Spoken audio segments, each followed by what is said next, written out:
আজ বুধবার, যেটা আমতলী উপজেলা সাপ্তাহিক বাজার।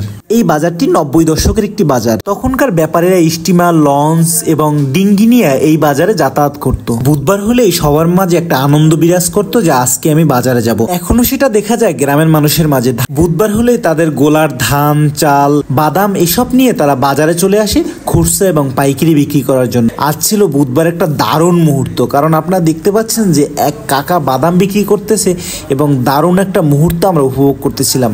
আমাদের এই অঞ্চলে ম্যাক্সিমাম হচ্ছে ধান, চাল এবং বাদাম এসব বেশি উৎপাদন করা হয়, ডাল, যার কারণে প্রতি বুধবারই মানুষজন এগুলো বিক্রি করতে নিয়ে আসে বাজারে। নগদ টাকায় তারা বাজারে এগুলো বিক্রি করে মনের খুশিতে বাড়ি চলে যায়। আজকে বাদামের দাম ছিল 120 টাকা। আমরা জিজ্ঞাসা করছিলাম এবং সে আনন্দ সহকারে বলছিল যে আজকে বাদামের দামটাও একটু বাড়তে। বর্তমানে আমাদের অঞ্চলে ড্রাগন এবং লটকন চাষ করা হয়, যেটা খুব দারুণ একটি স্বাদের ফল। আজকের ভিডিওটি কেমন হয়েছে এবং আপনাদের কেমন লেগেছে অবশ্যই কমেন্ট করে জানিয়ে দিবেন। আর এই আমতলীর ভিডিওটি অবশ্যই সবাই শেয়ার দিয়ে দিবেন, যে আমাদের প্রাণের আমতলীকে আমরা সবাই ভালোবাসি। আবারও কোনো ভিডিওতে দেখা হবে আপনাদের সাথে, সে পর্যন্ত অপেক্ষা করুন।